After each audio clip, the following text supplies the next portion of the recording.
नमस्कार मित्रांनो, तुम्ही पाहत आहात उमेश मुंबईवाला यूट्यूब चॅनल आणि आज आपण जाऊया महाराष्ट्राच्या ऐतिहासिक आणि निसर्गरम्य शहरात अहमदनगर इथे.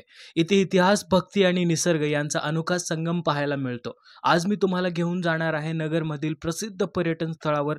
चला तर मग सुरुवात करूया आपली सफर मित्रांनो. परंतु सुरुवात करण्याच्या आधी चॅनलवरती नवीन असाल तर सबस्क्राईब नक्की करा, लाईक करा आणि शेअर नक्की करा मित्रांनो. चला तर मग सुरुवात करूया. तर मित्रांनो, पहिला आहे अहमदनगर किल्ला. नगरच्या इतिहासाचा पानोपानी साक्षीदार म्हणजे अहमदनगर किल्ला. हा किल्ला इसवी सन 1490 मध्ये अहमद निजाम शहाने बांधला आणि पुढे मराठा, मुघल आणि इंग्रजांच्या राजवटीत महत्त्वाचा ठरला. छत्रपती शिवाजी महाराज आणि पेशव्यांच्याही येथे काही काळ वावर होता. पण विशेष म्हणजे पंतप्रधान जवाहरलाल नेहरूंनी डिस्कव्हरी ऑफ इंडिया हे पुस्तक येथे लिहिले होते. हा किल्ला आजही मजबूत स्थितीत आहे आणि इतिहासप्रेमींसाठी स्वर्ग आहे मित्रांनो. नंबर 2 वर येतं साईबाबा मंदिर शिर्डी. मित्रांनो, नगर जिल्ह्यातील सर्वात जास्त लोकांना आकर्षित करणारे ठिकाण म्हणजे शिर्डीचे साईबाबा मंदिर.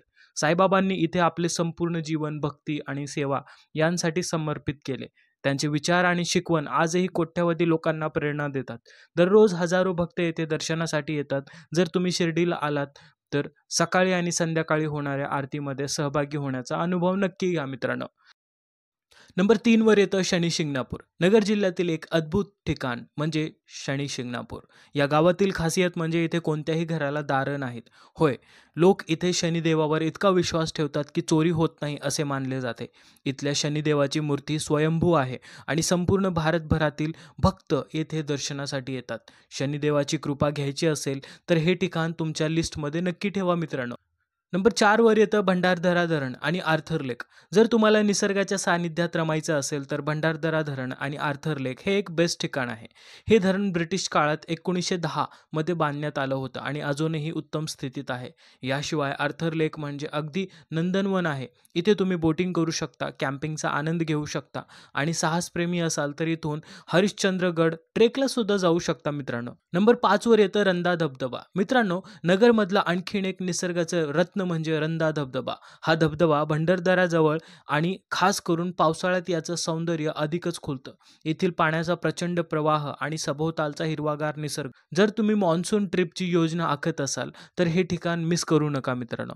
नंबर 6 वर येतं हरिश्चंद्रगड किल्ला आणि कोकणकडा.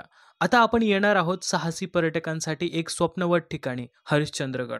येथे पोहोचण्यासाठी तुम्हाला दमछाक करणारा एक जबरदस्त अनुभव देणारा ट्रेक करावा लागेल. इथला कोकणकडा हा 1424 मीटर उंचीचा कडा संपूर्ण सह्याद्रीत प्रसिद्ध आहे. येथे सूर्योदय आणि सूर्यास्ताच्या वेळी दिसणारा नजारा तुमच्या मनात कायमचा कोरला जाईल मित्रांनो. शेवटचा आणि नंबर 7व्या नंबरवरती आहे रेहेकुरी ब्लॅक बक अभयारण्य. नगरमध्ये फक्त इतिहास आणि निसर्ग नाही तर वन्यजीवांचाही आनंद घेता येतो. रेहेकुरी ब्लॅकबक अभयारण्य हे भारतातील काही मोजक्या ठिकाणांपैकी एक आहे जिथे तुम्हाला दुर्मिळ काळवीट म्हणजे ब्लॅकबक पाहायला मिळतील. जर तुम्ही निसर्गप्रेमी असाल आणि छायाचित्रणाची आवड असेल तर हे ठिकाण तुमच्यासाठी स्वर्ग आहे मित्रांनो. नक्की येथे व्हिजिट करा. तर मित्रांनो, अहमदनगर जिल्ह्यातील अशीच अनेक अनेक सुंदर आणि ऐतिहासिक ठिकाणे आहेत. इतिहास, निसर्ग आणि श्रद्धेचा संगम असलेल्या नगरमधील ही ठिकाणं तुम्हाला कशी वाटली ते कमेंटमध्ये नक्की सांगा. आणि हो, अशाच भन्नाट ठिकाणांसाठी जाणून घ्यायचं असेल तर चॅनलला सबस्क्राईब करा, व्हिडिओला लाईक करा आणि बेल आयकॉन दाबायला विसरू नका मित्रांनो. पुढच्या व्हिडिओत भेटू, तोपर्यंत नगर दर्शन सुरूच ठेवा. जय हिंद, जय महाराष्ट्र.